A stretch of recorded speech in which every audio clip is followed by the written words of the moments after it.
네, 여러분 안녕하세요. 꽃비연 인사드립니다. 자, 오늘도 아버님의 처녀작, 당신의 이야기 중에 쪽배라고 하는 시 한 편을 소개해 드릴까 합니다. 나와 당신은 너무 가까운 곳에 있어서 먼 곳이 그리워지고 이렇게 시작합니다. 우리가 서로 아무리 가까이 있어도 서로 만날 수 없다면은 그것은 또 다른 그리움이 됩니다. 우리가 정작 만나고자 하는 것은 내 안에 있는 이성이거든요. 바깥에 있는 이성은 내 안에 있는 이성의 힌트일 뿐이지요. 그러니까 좀처럼 만날 수가 없어요. 그리고 우리들은 항상 먼 곳을 그리워하죠. 우리가 별을 동경하는 것도 별은 멀리 있기 때문이지요. 우리의 기대감이라고 하는 것이 대상과 우리를 멀리 떨어뜨려 놓는 거죠. 메시아는 결코 오지 않습니다. 메시아가 오는 순간 우리는 더 이상 희망을 가질 수가 없어요. 그래서 메시아는 계속 먼 미래로 연기되는 것입니다. 희망을 먼 곳으로 투영합니다. 자, 어쩌면 당신과 나는 지척을 방황해야 하는 정지된 내면입니다. 그랬어요. 가까이 있지만 서로 방황한다는 얘기죠. 가까이 있으면 뭐합니까? 서로 만날 수가 없는데 그것을 솔직하게 지금 표현을 하고 있는 겁니다. 아버지는 굉장히 솔직하신 분이에요. 예를 하나 들자면은 요양사 한 분을 붙여드리기 위해서 이제 심사를 좀 받으라 그랬어요. 아버님이 지금 86이에요. 그래서 이제 요양사들은 이 거동을 보잖아요. 그러니까 아버님께 사전에 말씀을 드렸습니다. 일어나는 것도 좀 천천히 일어나시고 걷는 것도 힘들다고 하세요. 그래서 이제 심사를 받는 날이 왔어요. 아버님 한번 일어나 보세요 하니까 용수철처럼 일어나는 거예요. 걸어보세요 하니까는 뭐 육상선수처럼 걸어요. 당연히 불합격이죠. 그래서 저는 굉장히 화가 났습니다. 아니 왜 이렇게 바보 같은 행동을 하시냐. 근데 시간이 좀 흘러가 보니까 이 아버님의 그런 솔직한 부분 때문에 지금까지 살아오신 거란 말입니다. 아버지가 한평생 국토개발연구원으로 있었어요. 그러면은 이 땅을 다루다 보니까 국토에 대한 대외비를 알고 있는 그러한 위치란 말이에요. 그럼 얼마든지 투기가 가능한 거죠. 또 그 정보를 팔 수가 있겠죠. 아버지가 정직하지 못한 사람이었다면은 우리는 부자가 될 수도 있었겠죠.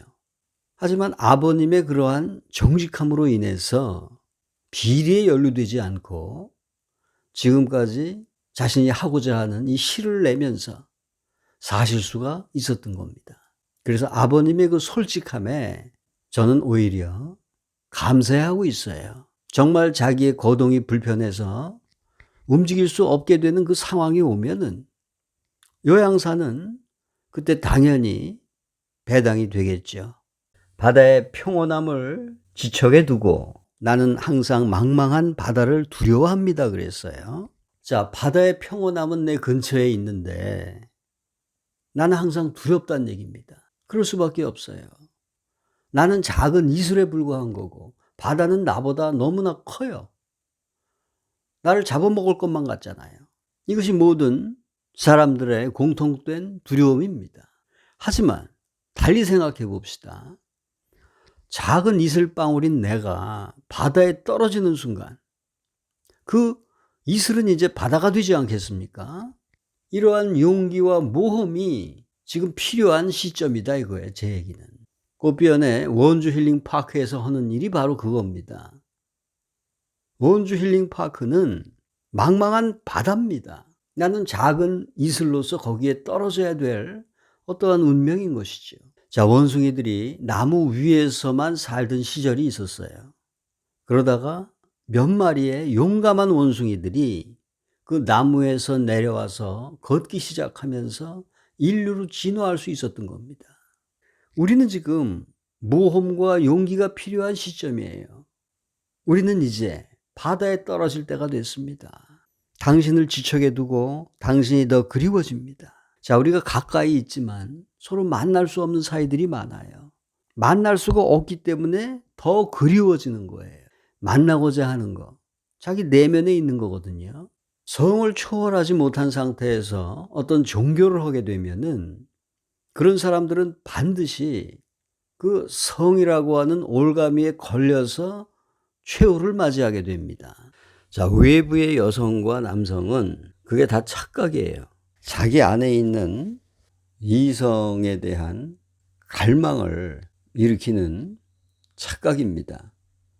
그래서 온 세상의 여성을 다 갖다 줘도 만족할 수가 없는 거예요. 자, 정명석이 10년이라는 실형을 살고 나왔음에도 불구하고 성이 아직 초월되지 못했고 거기에 도달하는 잘못된 방식을 깨우치지 못했기 때문에 동일한 범죄를 저지르게 되는 겁니다. 그 성에너지를 다루지 못해서 무너지는 그러한 사이비가 한둘이 아니었습니다. 일단 방향이 틀리죠. 바깥에서 찾으려고 그랬기 때문에 실패한 거예요. 자기 안에서 찾아야 됩니다. 그러니까 이 세상에서 가장 다루기 어려운 악기가 여성이거든요. 성을 초월하지 못한 자가 신이 될 수는 없는 겁니다. 인간에게 성을 구해야 하는 자가 어떻게 메시아일 수 있겠습니까? 그 방법도 순수하지가 못하잖아요. 마치 자기가 하느님인 것처럼 행세하면서 성을 탐욕하고 그 순결을 뺏어왔다는 얘기입니다. 자, 그러한 것을 단죄하는 거죠. 당신과 나는 가까이 있지만 거기에는 솔직히 만남이 없어서 서로 방황하고 있고, 사랑이라는 건 뭐죠? 사랑이라는 건 나보다 더 큰 거거든요. 그래서 우린 사랑에 빠진다라는 표현을 씁니다. 사랑에 빠진다는 얘기는 머리에서 가슴으로 내려온다는 얘기거든요. 근데 사람들은 두려운 거죠. 머리 중심으로 살고 있는 사람들은 가슴이 발동하기 시작할 때 그 통제권을 잃게 되잖아요. 그러니까 그 사랑이라고 하는 거대한 바다에 떨어지는 것이 두려운 겁니다. 그래서 사람들은 실제로 사랑하는 게 아니죠. 우리가 냉장고를 구입하듯이, 자동차를 구입하듯이 아내를 구입하고 남편을 구입하는 겁니다. 그것이 우리의 사랑이 돼 있어요. 사랑이 물질로 대체가 된 것입니다. 이것이 우리의 불행 가운데 하나가 되는 겁니다. 자기의 내면을 잃었기 때문에 그런 겁니다. 그래서 꽃비원의 원주 힐링 파크에서는 잃어버린 자신의 내면을 다시 찾는 여러 가지의 방법과 테크닉을 보유하고 실천하고 있는 겁니다. 우리는 작은 이슬이지만 그 작은 이슬이 작은 이슬로 계속 존재하는 것이 아니라는 사실을 깨우쳐야 돼요. 작은 이슬이 바다에 떨어지는 순간 그 이슬은 이제 바다가 되는 겁니다. 자기 자신을 잃는 순간 더 커다란 것이 된다고 하는 그러한 비전을 우리는 항상 기억하고 있어야 됩니다. 쪽배 다시 한번 읽고 마무리 짓겠습니다. 나와 당신은 너무 가까운 곳에 있어서 먼 곳이 그리워지고 어쩌면 당신과 나는 지척을 방황해야 하는 정지된 내면입니다. 바다의 평온함을 지척에 두고 나는 항상 망망한 바다를 두려워합니다. 당신을 지척에 두고 당신이 더 그리워집니다. 자, 우리의 언어가 서로의 만남을 지금 방해하고 있는 겁니다. 그러니까 당신을 지척에 두고도 당신이 더 그리워지는 이유는 우리가 분열되어 있기 때문에 그런 거예요. 그리고 분열의 인자 가운데 하나가 바로 언어입니다. 그러니까 명상이라는 건 다른 게 아니에요. 단어가 해체가 되면은 문장이 해체가 돼요. 문장이 해체가 되면은 관념이 해체됩니다. 그러면 다시 우리는 무지로 돌아가는 거예요. 어린아이는 자기가 아무것도 모른다는 사실조차도 몰라요. 그러다가 이제 우린 많은 걸 배우기 시작하죠. 그럼 이제 그 사람들은 아무것도 모르면서 뭘 안다고 주장하기 시작합니다. 도처에 거짓 선지자들이 버티고 있습니다.